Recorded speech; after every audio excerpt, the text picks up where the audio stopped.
This is K.M. Weiland, and you are listening to the 206th episode of the Wordplay Podcast. I'm excited to announce that my next book will be Structuring Your Novel: Essential Keys for Writing an Outstanding Story.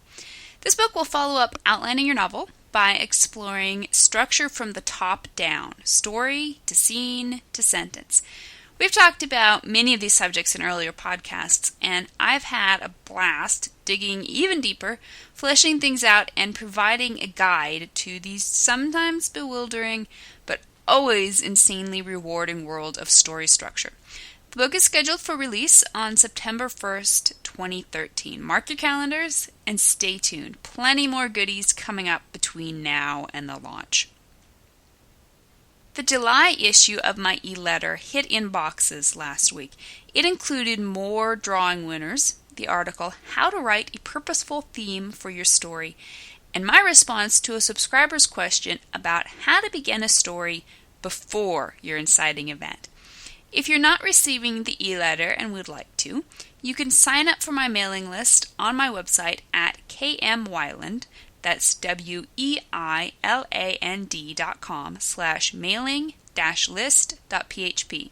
You can read back issues online at kmweiland.com/eletter-issues.php. Is your novel's backstory big enough? The latest post in the video series on my blog encourages writers not to skimp on important and fun backstory. To watch it, visit my website at www.helpingwritersbecomeauthors.com. New videos are posted every Wednesday. And now, I hope you enjoy this week's podcast, Most Common Mistakes Series, Part 22, when your scene focuses on what isn't happening. Here's a little-known secret about stories. They're about what your characters do. Okay, so maybe it's not so little known. I mean, duh, right? Your character does something, and then he does something else, and presto, you have a plot. And yet writers often end up spending a huge chunk of time describing what their characters aren't doing. Basically, this technique allows you to show, by way of contrast, what your character is doing. If he's not smiling, he's probably frowning. Readers aren't likely to be confused. So, what's the big problem here? Consider the following sentences. Mark didn't look at Shannon. Shannon didn't think about Mark while dancing with Geraldo. Geraldo was surprised chills didn't run up his spine. All we know here is what these characters aren't doing. In essence, we've created a vacuum of action. They aren't doing anything. Or rather, they are doing something, but readers have no idea what that something might be. When we place the emphasis on non-actions, we're failing to tell readers what they should be visualizing, and if we fail to give them any further clues to help them see what the characters are doing, then readers are left with a great big blank. When we focus on what our characters are doing rather than what they're not, we're able to paint specific pictures for our readers.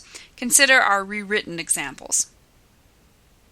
Mark kept his gaze on the torn valentine Shannon handed back to him so he wouldn't have to see Shannon dancing with Geraldo. Shannon sighed ecstatically. What a divine dancer Geraldo was. Geraldo was surprised how calm he felt. The focus on what is happening gives readers something to grab onto with their imaginations. More than that, it fills in that non-action vacuum with further insights into the character's emotions, reactions, and purposes. Although we're generally going to want to focus on what our characters are doing, thinking, or feeling, this is far from being a hard and fast rule. Sometimes what our characters aren't doing will end up being what is most important. So you may decide that saying Mark didn't look at Shannon speaks volumes more to his state of mind than any positive action on his part. It's not as visceral, since it doesn't allow readers to see through Mark's eyes and visualize whatever he's looking at in Shannon's stead, but it's certainly pithier. Pairing non-actions with positive actions can often be repetitive. If we say Mark is looking at the torn valentine, then we know he can't possibly be looking at Shannon. But sometimes we can get a little more mileage out of our descriptions with a clever pairing.